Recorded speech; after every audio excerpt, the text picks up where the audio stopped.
Yap, oke, assalamualaikum. Balik lagi di channel YouTube gua. Nah, di video kali ini gue bakalan ngebahas tentang yang namanya efek dan efek kontrol yang ada di Adobe Premiere Pro. Buat kalian yang belum nontonin video gue yang sebelum-sebelumnya, gue saranin lu nonton dulu video gue yang sebelumnya, biar kalian gak kebingungan pelajari basic-basic yang ada di Adobe Premiere Pro. Kenapa? Karena gue bakalan bahas step by step yang ada di Adobe Premiere Pro ini. Sebelum masuk ke tutorialnya, seperti biasa kita intro dulu. Ready? Go.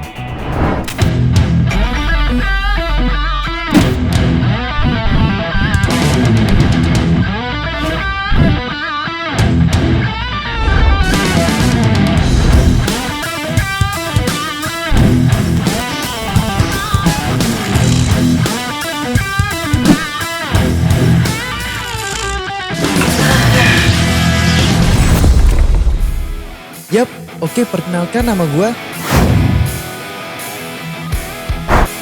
Nah, di video kali ini gue bakalan ngebahas efek dan efek kontrol yang ada di Adobe Premiere Pro. Kenapa gue bahas efek dan efek kontrol? Karena sangat penting sekali efek dan efek kontrol itu dalam video editing. Contohnya mungkin kalian ingin membuat yang namanya video ini dengan warna yang flat seperti monokrom. Contohnya seperti ini. Nah, kita balikin lagi. Nah, itu adalah contoh efek yang ada di Adobe Premiere Pro, salah satunya. Mungkin contohnya juga kita bakalan membuat efek kontrol kepada video ini menjadi lebih besar. Nah, contohnya seperti ini. Nah, contohnya seperti ini. Jadi video kita jadi memperbesar. Ini adalah efek kontrol yang ada di Adobe Premiere Pro. Sama saja, kita balikin dulu. Sama saja seperti aplikasi video editing di tempat yang lainnya, ada yang namanya efek dan efek kontrol, karena ini adalah semua dasar dalam video editing. Contohnya juga mungkin seperti yang saya buat di video perkenalan tadi yang ada di atas. Kita membuat warna objek yang ada di dalam video itu dan kita memperbesar objek yang ada di situ. Nah, seperti itu. So, langsung aja, nggak usah lama-lama, kita langsung masuk ke tutorialnya. Let's go. Oke, jadi di video kali ini gue bakalan bahas tentang yang namanya efek dan efek kontrol yang ada di Adobe Premiere Pro ini. Kenapa gue bahas efek dan efek kontrol? Karena dalam pembuatan video editing sangat penting sekali yang namanya efek dan efek kontrol. Nah, efek dan efek kontrol itu punya fungsi yang penting banget dalam video editing. Misalkan kita mau ngatur videonya. Nih, di video ini gue pengen buat frame-nya ini menjadi lebih besar. Kalian bisa klik aja di timeline videonya ini. Nah, otomatis dia akan muncul yang namanya efek kontrol di kiri atas ini. Nah, di sini ada yang namanya motion. Motion ini ada banyak nih, ada position, ada scale, rotation, anchor point. Position ini itu berhubungan sama posisi videonya. Misalkan kita klik di 960.0 ini, lalu kita geser ke sebelah kiri, otomatis dia akan berpindah ke sebelah kiri. Nah, kalau misalkan kita arahkan ke sebelah kanan, otomatis dia akan bergeser ke sebelah kanan. Nah, seperti itu.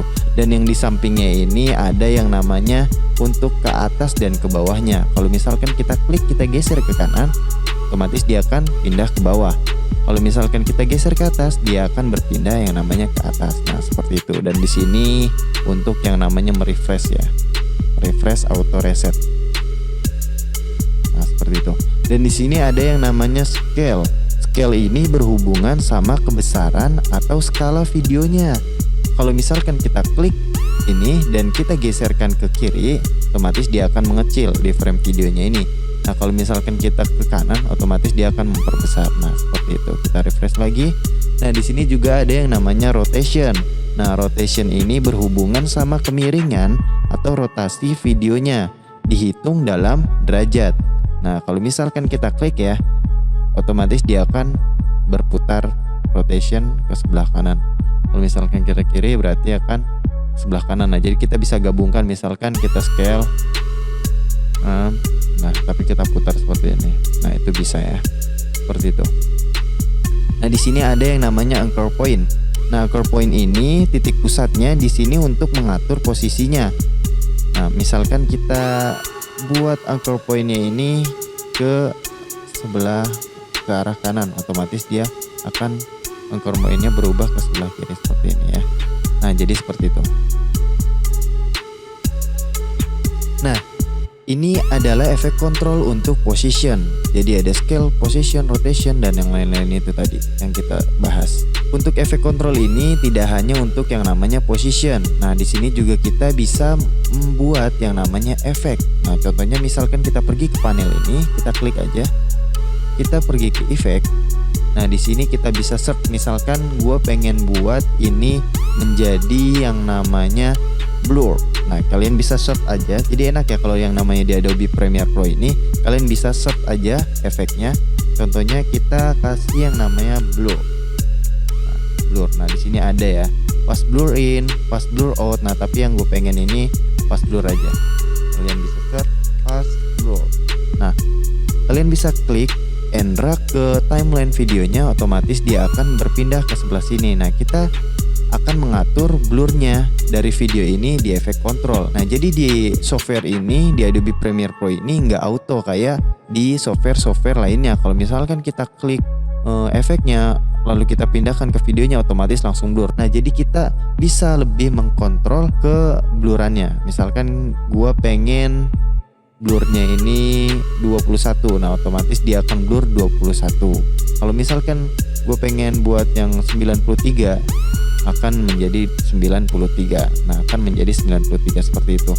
Nah, di sini jadi di efek kontrol ini kita bisa mengklik di angkanya dan kita bisa mengkira-kirakan, kita bisa klik ya. Contohnya misalkan gua klik ini dan gua pengen buat 10 aja blurnya, otomatis dia akan menjadi 10. Nah, ini bisa dipakai untuk semua yang ada di efek kontrol ini. Nah, di sini bisa digunakan di efek kontrol ini untuk mengklik dan kita langsung mencarinya aja seperti itu.